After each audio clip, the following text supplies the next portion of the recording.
Thank you.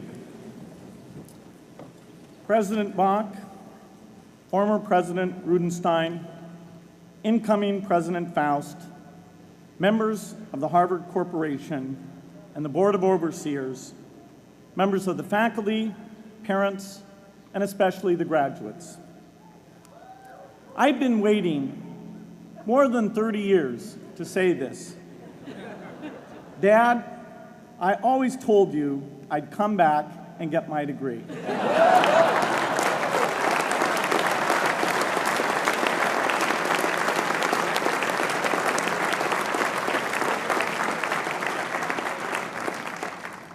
I want to thank Harvard for this honor.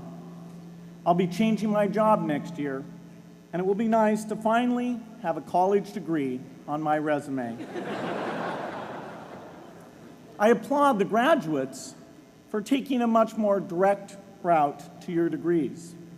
For my part, I'm just happy that the Crimson called me Harvard's most successful dropout. I guess that makes me valedictorian of my own special class. I did the best of everyone who failed. But I also want to be recognized as the guy who got Steve Ballmer to drop out of business school.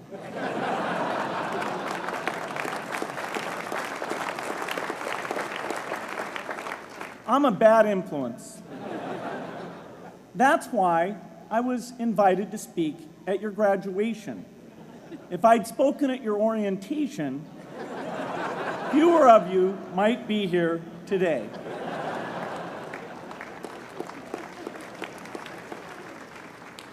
Harvard was a phenomenal experience for me. Academic life was fascinating. I used to sit in on lots of classes that I hadn't even signed up for. And dorm life was terrific. I lived up at Radcliffe in Currier House. There were always a lot of people in my dorm room late at night discussing things because everyone knew that I didn't worry about getting up in the morning. That's how I came to be the leader of the antisocial group. We clung to each other as a way of validating our rejection of all those social people. Radcliffe was a great place to live. There were more women up there, and most of the guys were math science types. The combination offered me the best odds, if you know what I mean. That's where I learned the sad lesson that improving your odds doesn't guarantee success. One of my biggest memories of Harvard came in January 1975, when I made a call from Currier House to a company in Albuquerque, New Mexico, that had begun making the world's first personal computer. I offered to sell them software. I worried they would realize I was just a student in a dorm and hang up on me. Instead, they said, "We're not quite ready. Come see us in a month," which was a good thing because we hadn't written the software yet. From that moment, I worked day and night on the extra credit project that marked the end of my college education and the beginning of a remarkable journey with Microsoft. What I remember above all about Harvard was being in the midst of so much energy and intelligence. It could be exhilarating, intimidating, sometimes even discouraging, but always challenging. It was an amazing privilege, and though I left early, I was transformed by my years at Harvard, the friendships I made, and the ideas I worked on. But taking a serious look back, I do have one big regret. I left Harvard with no real awareness of the awful inequities in the world, the appalling disparities of health and wealth and opportunity that condemn millions of people to lives of despair. I learned a lot here at Harvard about new ideas in economics and politics. I got great exposure to the advances being made in the sciences. But humanity's greatest advances are not in its discoveries, but in how those discoveries are applied to reduce inequity.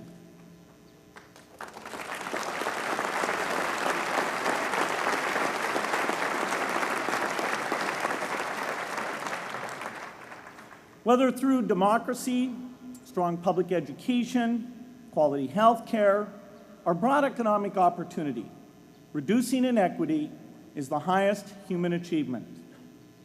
I left campus knowing little about the millions of young people cheated out of educational opportunities here in this country. And I knew nothing about the millions of people living in unspeakable poverty and disease in developing countries. It took me decades to find out. You graduates came to Harvard at a different time. You know more about the world's inequities than the classes that came before. In your years here, I hope you've had a chance to think about how, in this age of accelerating technology, we can finally take on these inequities and we can solve them. Imagine, just for the sake of discussion, that you had a few hours a week and a few dollars a month to donate to a cause.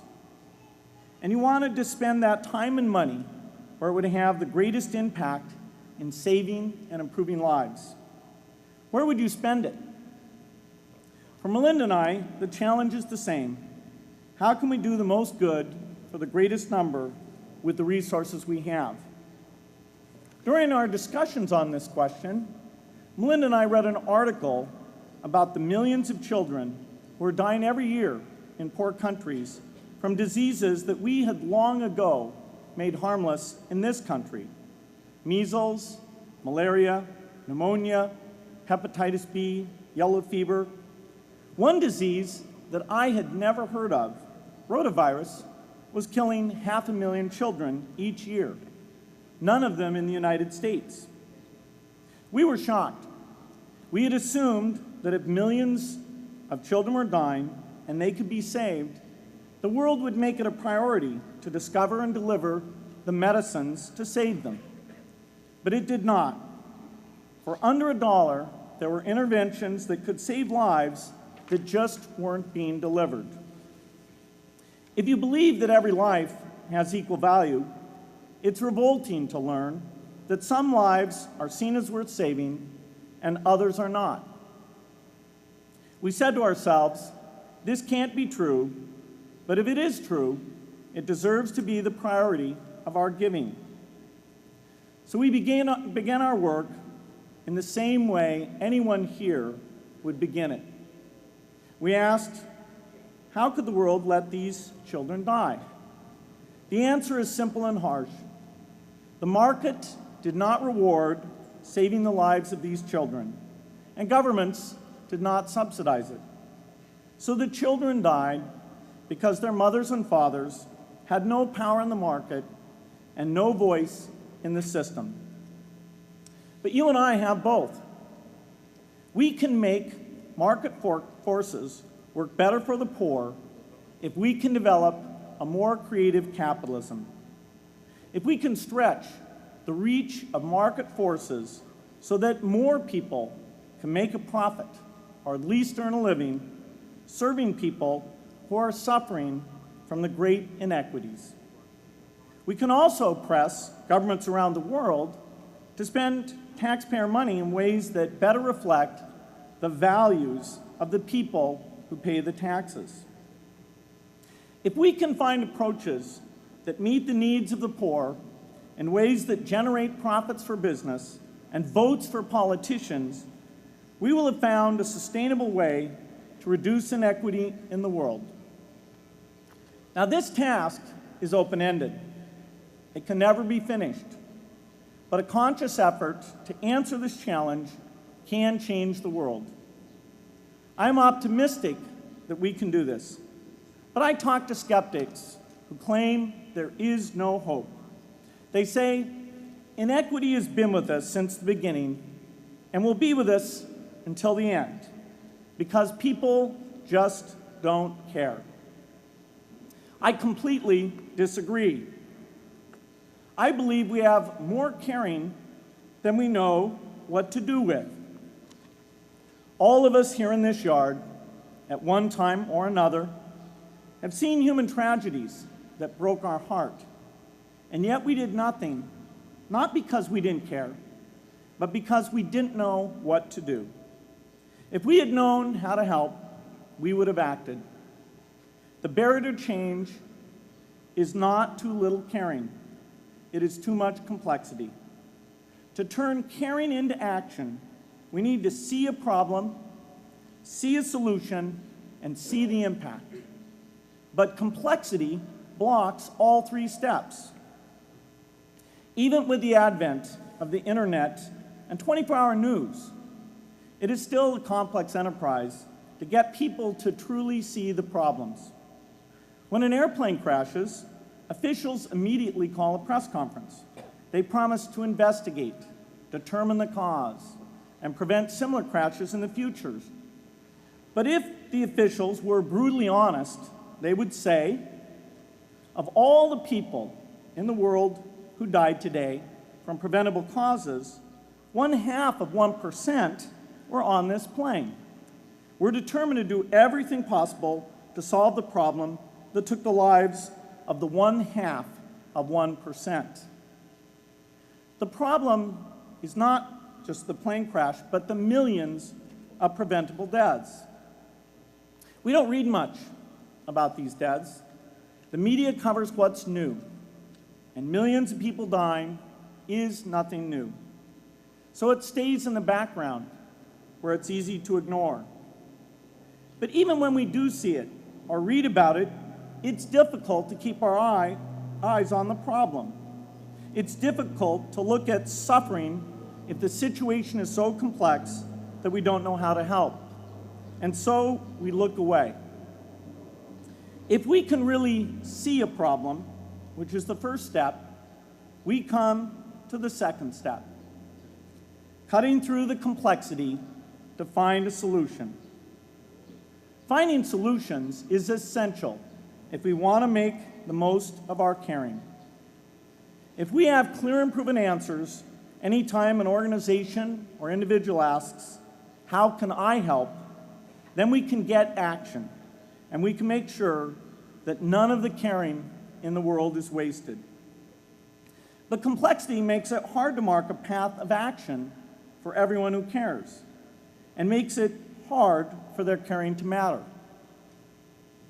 Cutting through complexity to find solutions runs through 4 predictable stages: determine a goal, find the highest impact approach, deliver the technology ideal for that approach, and in the meantime, use the best application of technology you already have, whether it's something sophisticated like a new drug or something simple like a bed net. The AIDS epidemic offers an example. The broad goal, of course, is to end the disease. The highest leverage approach is prevention.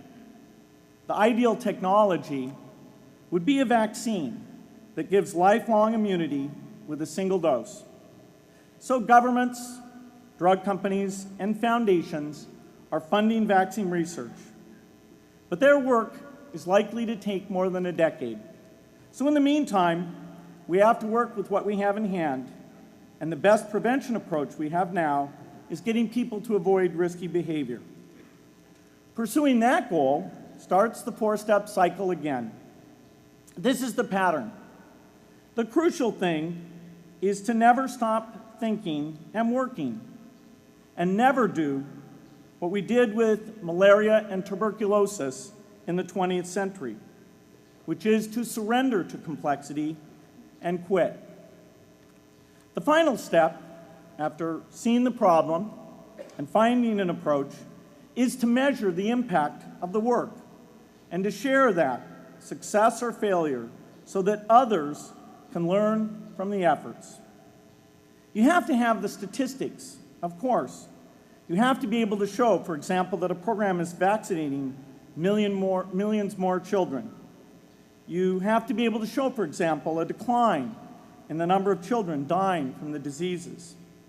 This is essential not just to improve the program, but also to help draw more investment from business and government. But if you want to inspire people to participate, you have to show more than numbers. You have to convey the human impact of the work so people can feel what saving a life means to the families affected. I remember going to the World Economic Forum some years back and sitting on a global health panel that was discussing ways to save millions of lives. Millions. Think of the thrill if you could save just one person's life, then multiply that by millions. Yet, this was the most boring panel I've ever been on. Ever. So boring, even I couldn't stand it. What made that experience especially striking was that I had just come from an event where we were introducing version 13 of some piece of software, and we had people jumping and shouting with excitement. I love getting people excited about software, but why can't we generate even more excitement for saving lives? You can't get people excited unless you can help them see and feel the impact.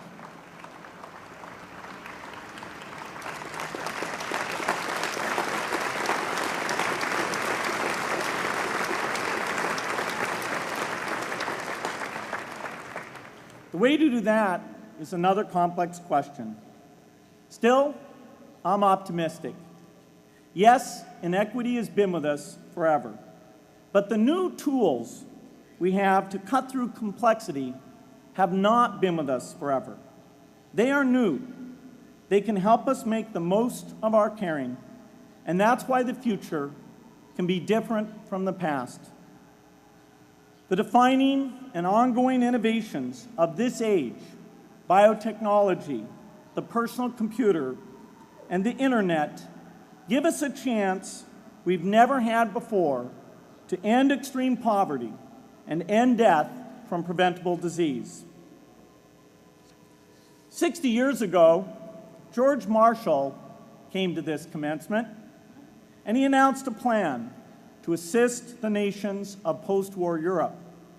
He said, I quote, "I think one difficulty is that the problem is one of such enormous complexity that the very mass of facts presented to the public by press and radio make it exceedingly difficult for the man in the street to reach a clear appraisement of the situation.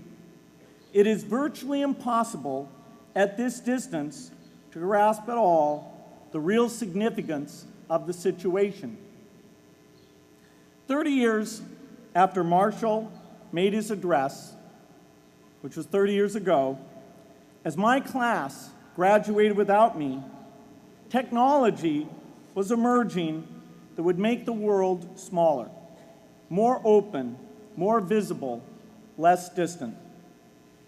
The emergence of low-cost personal computers gave rise to a powerful network that has transformed opportunities for learning and communicating.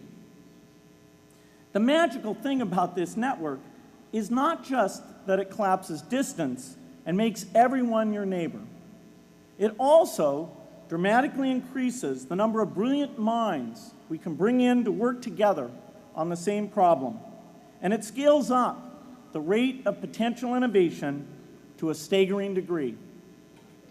At the same time, for every person who has access to this technology, 5 people don't. That means many creative minds are left out of this discussion. Smart people with practical intelligence and relevant experience who don't have the technology to hone their talents or contribute their ideas to the world. We need as many people as possible to gain access to this technology because these advances are triggering a revolution in what human beings can do for one another. They are making it possible, not just for national governments, but for universities, corporations, small organizations, and even individuals to see problems, see approaches, and measure the impact of their efforts to address the hunger, poverty, and desperation George Marshall spoke of 60 years ago. Members of the Harvard family, here in the yard is one of the great collections of intellectual talent in the world. For what purpose? There is no question that the faculty, the alumni, the students, and the benefactors of Harvard have used their power to improve the lives of people here and around the world. But can we do more? Can Harvard dedicate its intellect to improving the lives of people who will never even hear its name? Let me make a request of the deans and the professors, the intellectual leaders here at Harvard. As you hire new faculty, award tenure, review curriculum, and determine degree requirements, please ask yourself, should our best minds be more dedicated to solving our biggest problems? Should Harvard encourage its faculty to take on the world's worst inequities?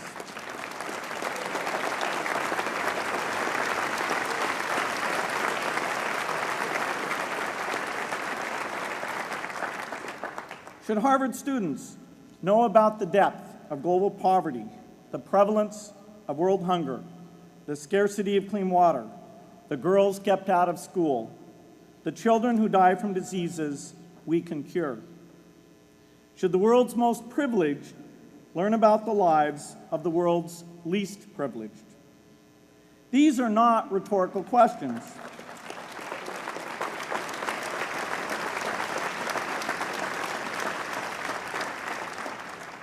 You will answer with your policies. My mother, who was filled with pride the day I was admitted here, never stopped pressing me to do more for others. A few days before I was married, she hosted a bridal event at which she read aloud a letter about marriage that she had written to Melinda. My mother was very ill, with cancer at the time, but she saw one more opportunity to deliver her message, and at the close of the letter she said, "From those to whom much is given, much is expected."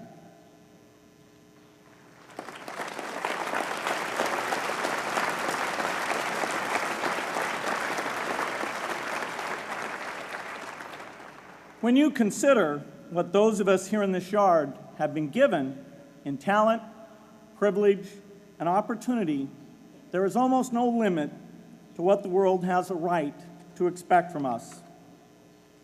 In line with the promise of this age, I want to exhort each of the graduates here to take on an issue, a complex problem, a deep inequity, and become a specialist on it. If you make it the focus of your career, that would be phenomenal. But you don't have to do that to make an impact. For a few hours every week, you can use the growing power of the internet to get informed, find others with the same interests, see the barriers, and find ways to cut through them. Don't let complexity stop you. Be activists. Take on big inequities. I feel sure it will be one of the great experiences of your lives. You graduates are coming of age in an amazing time. As you leave Harvard, you have technology that members of my class never had. You have awareness of global inequity, which we did not have. And with that awareness, you likely also have an informed conscience that will torment you if you abandon these people whose lives you could change with modest effort. You have more than we had. You must start sooner and carry on longer. And I hope you will come back here to Harvard 30 years from now and reflect on what you have done with your talent and your energy. I hope you will judge yourselves not on your professional accomplishments alone, but also on how well you have addressed the world's deepest inequities. on how well you treated people a world away who have nothing in common with you but their humanity. Good luck.